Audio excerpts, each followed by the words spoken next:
how to log in or sign up to your Shein account.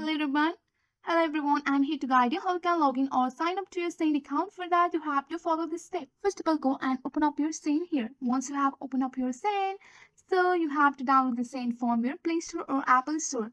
Just go for the sign in. Once you are here on your sign in, you have to go for the go shopping and you can enter your mobile number or email address, or you can join with your Google or Facebook account here.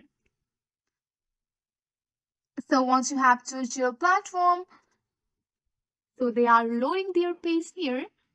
So here you can see that I have been successfully logged into my Shein account. On the bottom you can see the me option and I can see my account here.